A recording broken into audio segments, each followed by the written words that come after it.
sudah jam 8 pagi. Selamat pagi kepada semua murid dan selamat datang ke PTPR Sains kali ke-41. Okay, jadi seperti apa yang cikgu telah beritahu kamu, kita sudah habis semua silibus dalam buku teks. Jadi kita akan sambung dengan ulang kaji yang setiap hari ini yang kita telah buat. Jadi kita hari ini kita sambung, kita pergi kepada bab 8.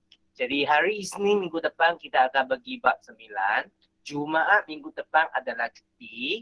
Lepas minggu depan tu, kalau tak salah adalah peperiksaan. Kalau belum lagi, cikgu akan sediakan benda untuk kamu belajar dan kita buat ulang kaji. Jangan risau, bahan itu kamu memang boleh capai.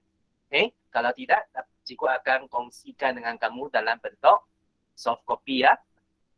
Jadi hari ini kita akan lihat kepada bab 8. Bab 8 ni cikgu rasanya kamu masih lagi segar, fresh lagi minda kamu tentang cahaya dan optik. Dalam bab cahaya dan optik ni kita telah belajar empat perkara yang utama. Pertamanya adalah tentang penggunaan cermin. Kedua adalah tentang ciri-ciri cahaya. Ketiga adalah tentang fenomena cahaya. Keempat adalah penambahan dan penolakan cahaya. Dan adakah cahaya ini begitu penting dalam hidup kita? Ya, murid.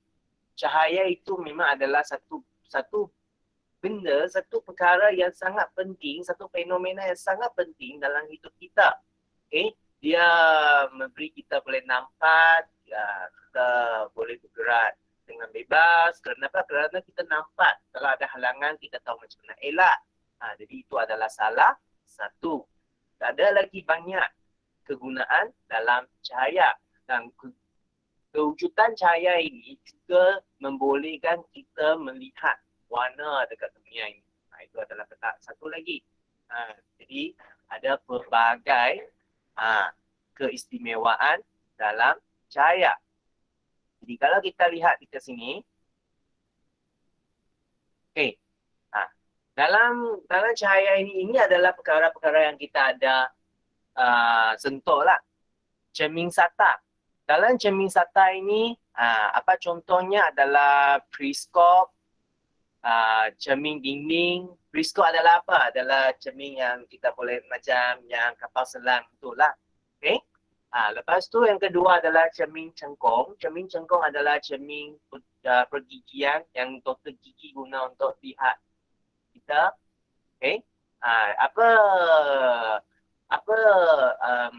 Kegunaan cermin cengkong ni? Dia membesarkan image. Lepas tu cermin cembung. Cermin cembung adalah apa? Cermin yang seperti di sisi kereta kita. Dekat cermin belakang kita itu. Kenapa? Kerana dia mengecilkan dan ciri-ciri yang mengecilkan ini membolehkan kita melihat tempat yang lebih luas lagi. Lepas tu, kita ada belajar tentang sifat cahaya. Kenapa? Seperti contoh pembentukan bayang-bayang adalah salah satu sifat bagi cahaya. Lepas tu pantulan cahaya berlaku pada cermin sata mengikut hukum pantulan. Pembiasan cahaya berlaku pada medium yang berlainan ketumpatan. Lepas tu penyebaran cahaya adalah pembentukan pelangi. Penyerakan cahaya adalah kemerahan matahari terbenam. Itu adalah tentang penyerakan cahaya. Penambahan dan penolakan cahaya adalah untuk melibatkan penapisan warna. Penapis warna lah. Jadi ini adalah perkara-perkara yang kita pernah belajar dalam topik ini. Apakah cahaya dan optik? Cahaya ialah sejenis tenaga. Cahaya adalah sejenis tenaga yang merangsang penglihatan dan membolehkan objek dilihat. Optik ialah satu bidang sains yang melibatkan sifat-sifat cahaya. termasuk pembinaan alat untuk kegunaan dalam kehidupan harian. Seperti cermin, kedai cermin mata. Kalau kamu ada lihatlah nama, kadang-kadang ada namanya dia kata dengan optik. Optik itu adalah kajian dalam bidang sains. Salah satu jenis kajian dalam bidang sains. Okay? Jadi kita lihat muka surat yang sebelah, nota, bestari. Okay, muka surat 107 bagi murid yang baru masuk. Muka surat 107. Okay, cikgu cuba besarkanlah. Karena Risa ada antara kamu dan tidak ada buku. Okay, jadi imej sahih dengan imej maya. Apa itu imej sahih? Biasanya kita akan panggil dia sebagai imej nyata. Imej nyata adalah sesuatu yang kalau kita katanya daripada segi sudut manusia kita ini, dia adalah sesuatu yang kita boleh sentuh, dia berada di tempat yang apa? Yang nyata. Okey. Ialah imej yang dapat terbentuk pada skrin. Dia dapat terbentuk pada skrin. Tapi imej maya adalah imej yang tidak dapat terbentuk pada skrin. Dia macam dalam satu ruangan yang kita tidak dapat capai. Tapi kalau pada skrin tu dia berada dekat dunia kita. Kalau kita lihat dalam cermin, tu sebenarnya imej kita adalah imej maya. Kenapa? Kerana dia di dalam cermin. Dalam cermin itu adalah sesuatu benda yang bagi manusia ini kita panggil dia adalah sejenis maya, dunia yang maya. Okay? Itu adalah dunia yang maya. Okay? Okay, jadi kita sambung. Sifat-sifat cahaya. Okay, cahaya boleh bergerak mengikut garis lurus melalui vakum. Okay, cahaya boleh bergerak mengikut garis lurus melalui vakum. Kenapa?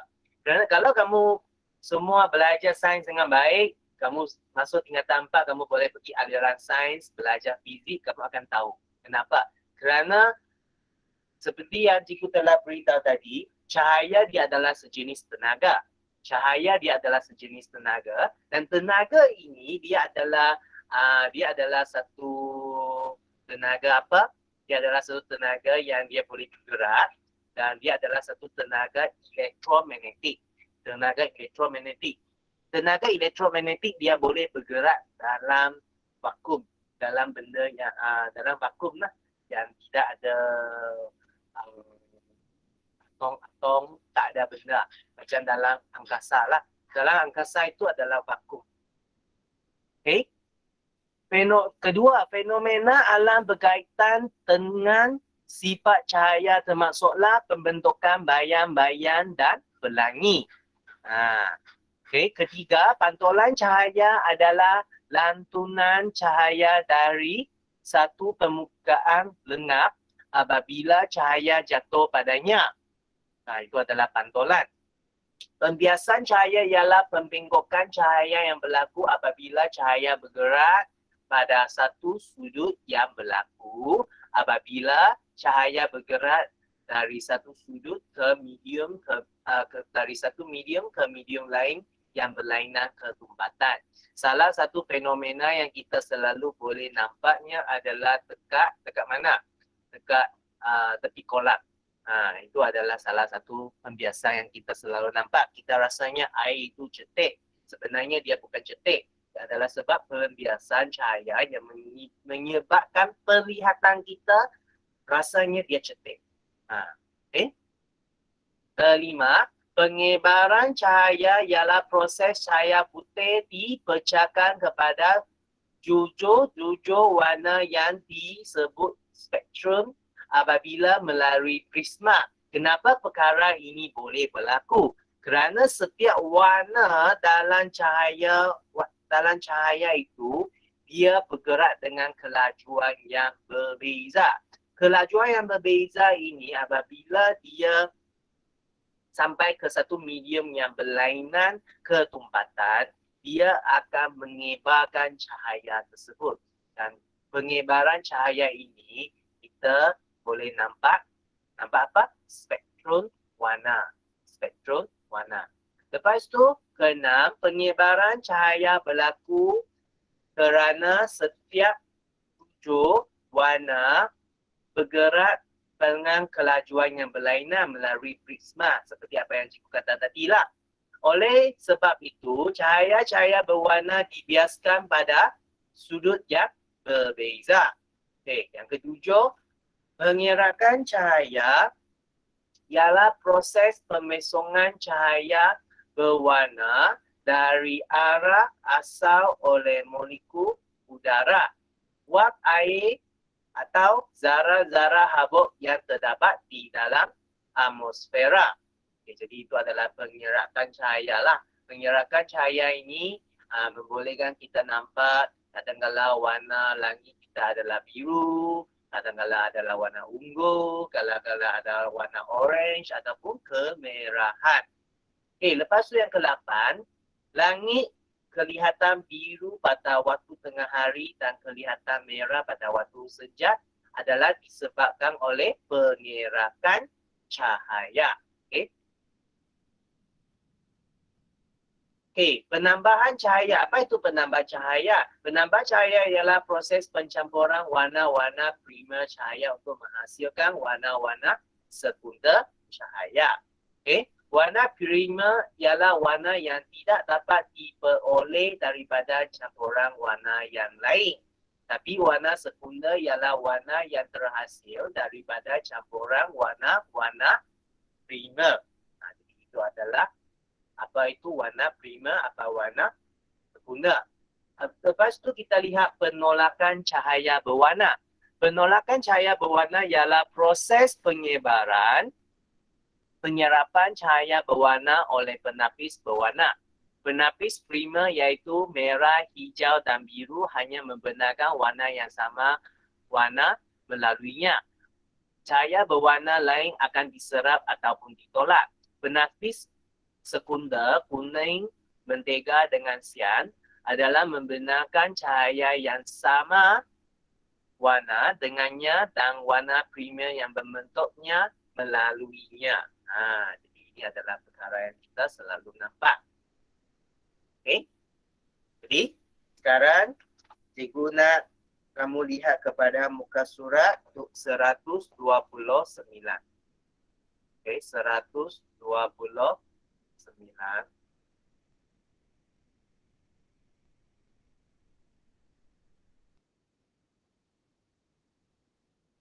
Kita lihat kepada praktis pengukuhan untuk hari ini. Okay, muka surat 129.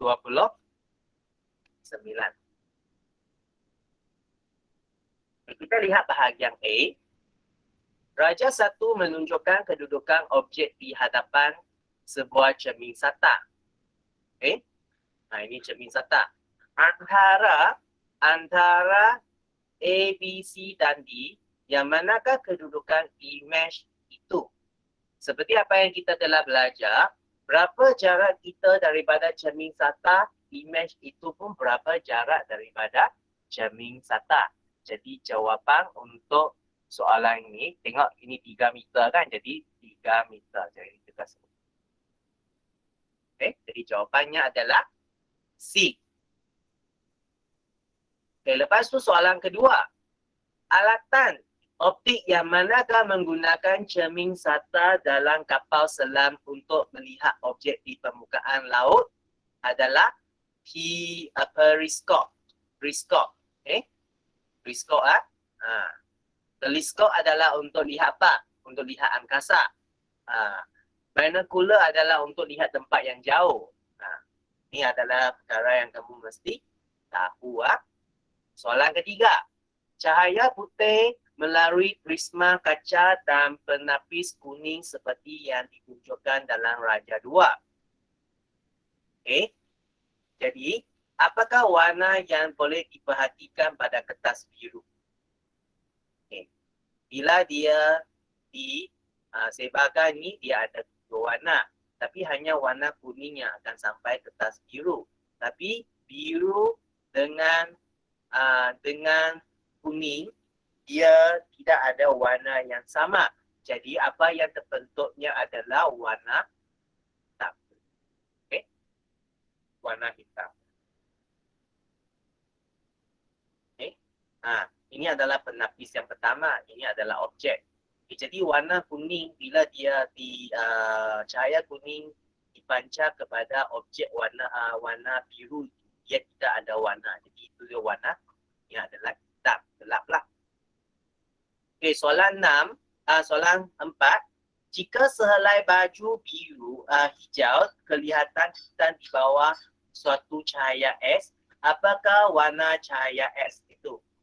Kalau warna putih itu dia memang nampak hijau. Kalau biru itu dia tidak nampak hijau. Okay, tapi siang dengan kuning dia akan nampak dia akan sorry. Okay, jadi dia kata kelihatan hitam. Ya. Kalau biru itu dia akan kelihatan hitam. Kalau siang itu dia masih akan kelihatan hijau, dan kuning itu dia juga akan nampak kelihatan hijau lagi. Jadi jawapannya adalah C, biru. Warna cahaya yang manakah boleh dicampurkan untuk mendapatkan warna biak? Okay. Warna apa? Adalah warna biru dengan hijau. Warna biru dengan hijau. Jadi jawapannya adalah C. Okay. Jadi warna primer dengan warna sekunder ini kamu kena jelas. Okay, kamu kena jelas dan kamu kena cubalah ingat dalam buku teks anda. Okay, daripada buku teks anda. Okay. Lepas tu kita lihat bahagian B. Soalan 1A, tuliskan warna-warna primer cahaya yang membentuk warna-warna sekunder yang diberikan dalam peta tekap di bawah.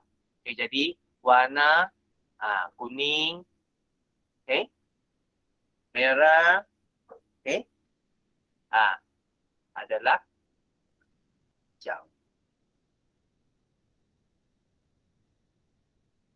Okay.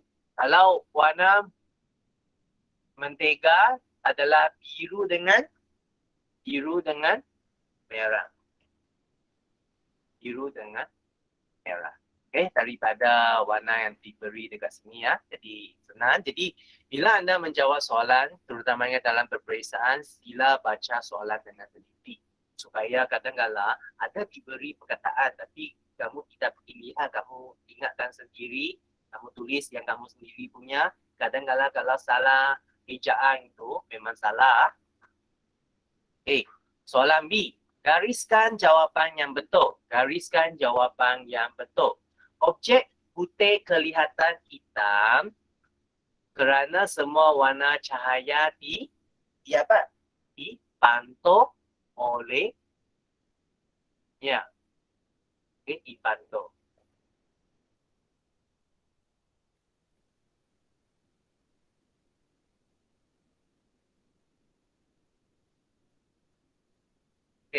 Lepas tu B yang kedua. Objek biru hanya memantau cahaya biru. Cahaya berwarna lain akan diserap. Akan diserap. Cikgu rasanya ada sedikit masalah dekat sini. Kalau kamu lihat dalam bahasa Inggeris kan, a white object appear white.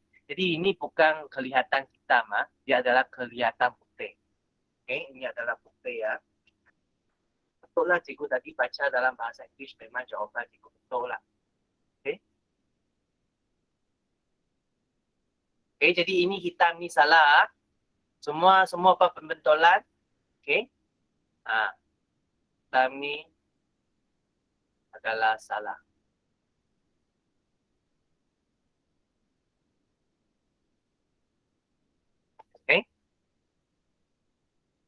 Ini adalah putih. Kalau kamu lihat dalam bahasa Inggeris, dia memang putih ya. Sudah? Ada masalah? Kalau dia ada, kita sambung muka surat sebelah. Bahagian C. Soalan 2. Seorang murid Okey, terima kasih Christian.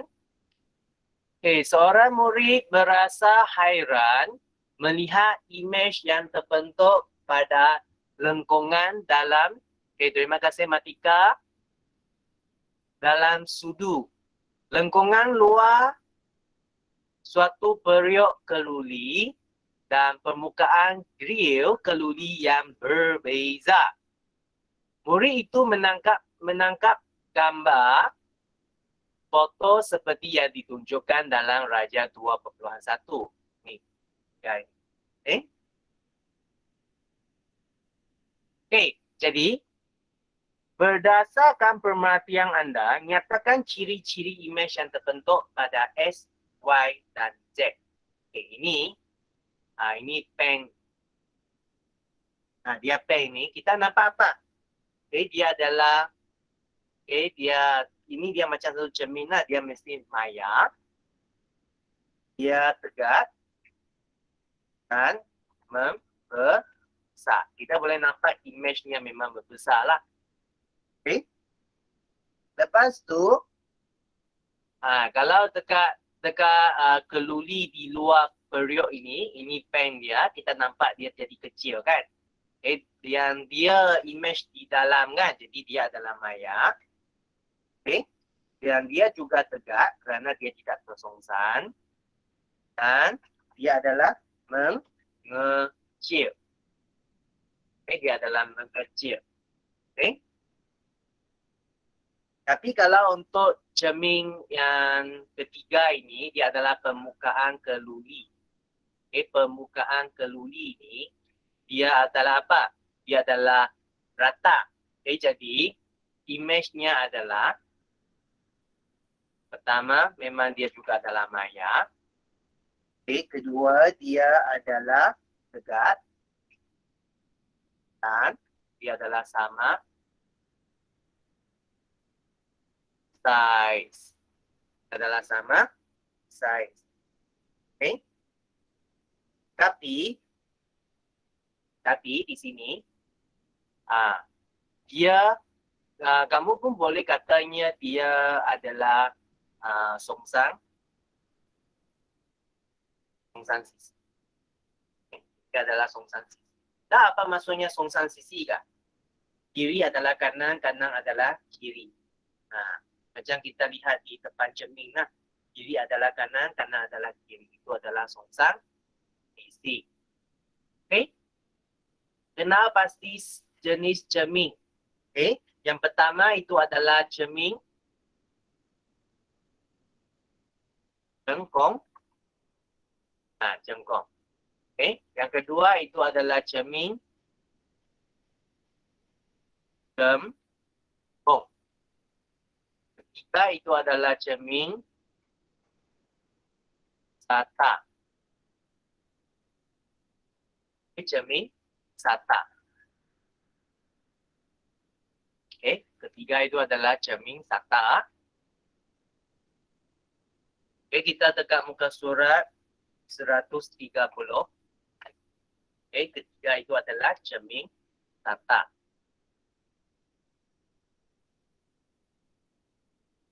Okay, sudah? Jadi kita lihat kepada soalan C. Raja 2.2 menunjukkan imej pemandangan yang terbentuk pada permukaan air. Okay. Apakah jenis imej yang terbentuk? Imej sahih atau imej maya? Imej yang terbentuk pada permukaan air adalah serupa dengan imej yang terbentuk pada sejenis cermin. Nyatakan cermin itu, berikan penjelasan. Jadi kita jawab soalan ini satu persatu. Apa jenis imej yang terbentuk? Imej maya terbentuk. Ini adalah jawapan yang pertama. Yang kedua, imej yang terbentuk pada permukaan air adalah serupa dengan imej yang terbentuk oleh sejenis cermin. Apa jenis cermin itu? Okay. Jadi kita kena jawab imej yang terbentuk serupa dengan jenis imej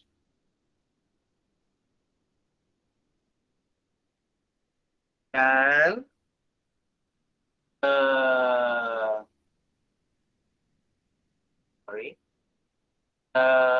bentuk pada cermin satak. Okay, dia luruskan cermin satak. Okay. Okay, lepas tu kita lihat soalan yang ketiga. Nyatakan cermin itu berikan penjelasan. Okay, apa penjelasan?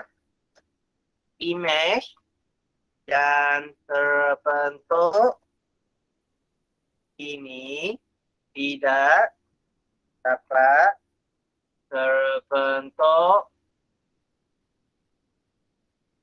pada skrin.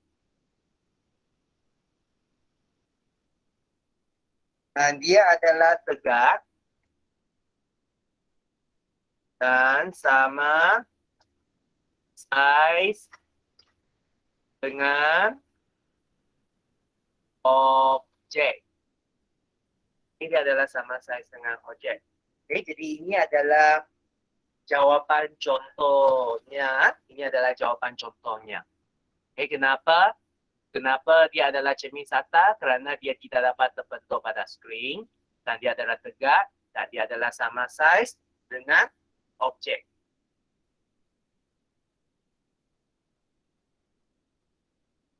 Okay. Jadi murid-murid ada apa-apa masalah, ada apa-apa soalan nak tanya?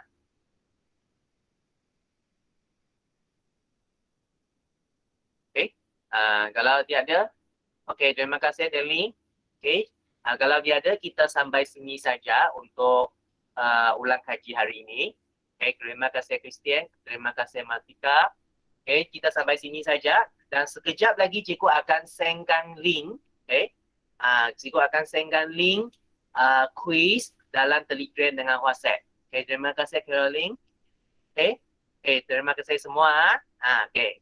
Jadi nanti cikgu akan sendkan link quiz iaitu dalam Google Form tu quiz ke dalam Telegram dengan WhatsApp. Jadi sila jawab quiz tersebut dengan teliti. Kamu boleh rujuk dalam buku, tak ada masalah.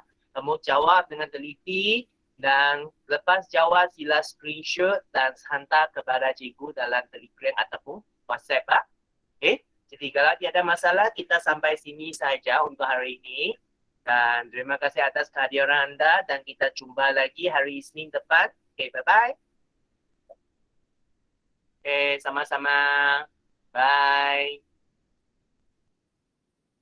Bye semua.